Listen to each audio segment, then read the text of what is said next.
Hormuz തുറക്കുന്നതുമായി ബന്ധപ്പെട്ട് ഒമാനുമായുള്ള ചർച്ചകളിൽ പുരോഗതിയുണ്ടെന്ന് Iran വിദേശകാര്യ വക്താവ്. എന്നാൽ ഹോർമൂസിന്റെ സ്ഥിതി നിലവിൽ പഴയപടി തന്നെ തുടരുമെന്നും ഇറാൻ വ്യക്തമാക്കി. അമേരിക്ക നടത്താനിരുന്ന കനത്ത ആക്രമണം മാറ്റിവെച്ച് അതിവേഗം കരാറിലെത്താൻ ഇറാനോട് ഡൊണാൾഡ് ട്രംപ് ആവശ്യപ്പെട്ടതിന് പിന്നാലെ തിരക്കിട്ട ചർച്ചകൾ നടക്കുകയാണ് മേഖലയിൽ. ഹോർമൂസ് കടലിടുക്കിന്റെ നിയന്ത്രണത്തിനായി യുഎസും ഇറാനും തമ്മിലുള്ള വടംവലി മുറുകിയതോടെ വെടിനിർത്തൽ കരാറിന്റെ ഭാവി അനിശ്ചിതത്വത്തിൽ. എന്നാൽ യുഎസ് ഒരു പോരാട്ടത്തിനല്ല ശ്രമിക്കുന്നതെന്നും ഇറാനുമായുള്ള വെടിനിർത്തൽ കരാർ നിലനിൽക്കുന്നുണ്ടെന്നും യുഎസ് പ്രതിരോധ സെക്രട്ടറി പീറ്റ് ഹെഗ്സെറ്റ് പറഞ്ഞു. ഹോർമോസ് അടച്ചതിനാൽ ഗൾഫ് മേഖലയിൽ കുടുങ്ങിക്കിടക്കുന്ന കപ്പലുകളെ ലക്ഷ്യസ്ഥാനത്തേക്ക് കടത്തിവിടാൻ പ്രൊജക്ട് ഫ്രീഡം എന്ന പേരിൽ യുഎസ് ഇടപെടൽ ആരംഭിച്ചതാണ് പുതിയ പ്രതിസന്ധിക്ക് കാരണം. ഇതിന് ബദലായി ഇറാൻ യുഎഇയിലെ ഫുജൈറ എണ്ണ വ്യവസായ മേഖലയിൽ ആക്രമണം നടത്തിയതോടെയാണ് കുറച്ചുനാളത്തെ സമാധാനത്തിന് ശേഷം പശ്ചിമേഷ്യ വീണ്ടും പ്രക്ഷുബ്ധമായത്. നാലാഴ്ചയായി നിലവിലുള്ള വെടിനിർത്തൽ കരാർ യുഎസും സഖ്യകക്ഷികളും ലംഘിച്ചെന്ന് ഇറാന്റെ parliamentary speaker Mohammad Bagher Ghalibaf ആരോപിച്ചു. ഹോർമൂസ് വഴിയുള്ള ഗതാഗതത്തെ ഇത് അപകടത്തിലാക്കിയെന്ന് അദ്ദേഹം സമൂഹമാധ്യമത്തിൽ കുറിച്ചു.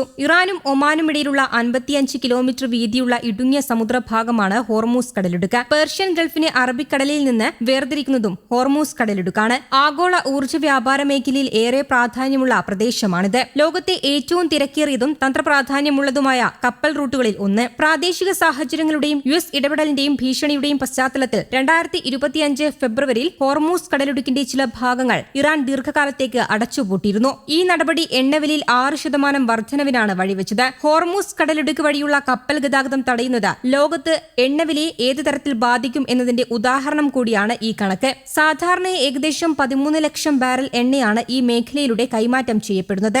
ആഗോള എണ്ണ കയറ്റുമതിയുടെ ഏകദേശം 31% വരുന്നതാണ് ഈ കണക്കുകൾ. നിലവിലെ സാഹചര്യത്തിൽ ഇറാൻ പ്രഖ്യാപിച്ച അടച്ചുപൂട്ടലിന്റെ ഫലമായി കടലിടുക്ക് വഴിയുള്ള മൊത്തത്തിലുള്ള സമുദ്ര ഗതാഗതം 70% കുറഞ്ഞു. ഇതുകൂടാതെ 37 ടാങ്കറുകളും പേർഷ്യൻ ഗൾഫിൽ കുടുങ്ങിക്കിടക്കുകയാണ്.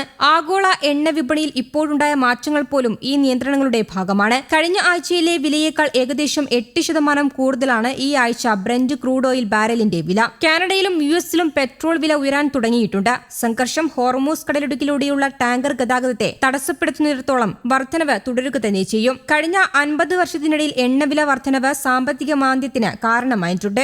1970കളിലും 80കളുടെ തുടക്കത്തിലുമുണ്ടായ എണ്ണ പ്രതിസന്ധികൾ പോലുള്ള ചില സംഭവങ്ങൾ ആഗോള സമ്പദ്വ്യവസ്ഥയുടെ ഘടന പോലും മാറ്റുന്നതായിരുന്നു. ഹോർമൂസ് കടലിടുക്ക് പൂർണ്ണമായും അടച്ചുപൂട്ടുന്നത് റാസ് തൻറയിൽ നിന്നുള്ള കയറ്റുമതിയെ സാരമായി ബാധിക്കും. പ്രതിദിനം കുറഞ്ഞത് 5 ദശലക്ഷം ബാരലെങ്കിലും നഷ്ടമുണ്ടാകും. ഇറാൻ നടത്തിയ ആക്രമണത്തിന്റെ പശ്ചാത്തലത്തിൽ പ്ലാന്റ് താൽക്കാലികമായി പ്രവർത്തനം നിർത്തിവച്ചിരിക്കുകയാണ്. ചെങ്കടലിലെ യാൻബോ തുറമുഖം വഴിയുള്ള ചരക്ക് നീക്കം വേഗത്തിലാക്കാനും ചില വെല്ലുവിളികൾ നിലനിൽക്കുന്നുണ്ട്. പശ്ചിമേഷ്യൻ സംഘർഷം ഡീസൽ വിലയിലെ വർധനവിനും എണ്ണ ശുദ്ധീകരണത്തിന് ആവശ്യമായി ചെയ്ത വസ്തുക്കളുടെ വിലയിലെ വർധനവിനും കാരണമാകും. കാനഡ എണ്ണ കയറ്റുമതി രാഷ്ട്രമാണെങ്കിലും ആഭ്യന്തര ഇന്ധനവില ആഗോള മാനദണ്ഡങ്ങളുമായി ബന്ധപ്പെട്ടാണ് കിടക്കുന്നത്. എന്നാൽ കാനഡയിലെ എണ്ണവാതക വ്യവസായത്തിന്റെ ദീർഘകാല ഭാവിക്ക് ഇപ്പോഴത്തെ സംഭവങ്ങൾ ഗുണം ചെയ്യുമെന്നാണ് വിലയിരുത്തൽ. ഇറാൻ പ്രതിസന്ധി കാനഡയ്ക്ക് നിലവിലുള്ള അടിസ്ഥാന സൗകര്യങ്ങൾ മികച്ച രീതിയിൽ ഉപയോഗിക്കാനുള്ള അവസരം സൃഷ്ടിക്കും. ആഗോള വിപണിയിൽ കാനഡയുടെ പങ്ക് ശക്തിപ്പെടുത്താൻ ഇത് സഹായിക്കും. വെസ്റ്റ് കോസ്റ്റിലേക്കുള്ള കണക്ടിവിറ്റി വികസിപ്പിക്കുന്നതിലൂടെ പേർഷ്യൻ ഗൾഫിൽ നിന്നുള്ള കയറ്റുമതിയെ ആശ്രയിക്കുന്ന ഏഷ്യൻ വിപണികളിലേക്കും കാനഡയ്ക്ക് പ്രവേശനം സാധ്യമാകും. യുദ്ധം തുടരുകയാണെങ്കിൽ ഭാവിയിൽ എണ്ണ പ്രതിസന്ധി പരിഹരിക്കുന്നതിൽ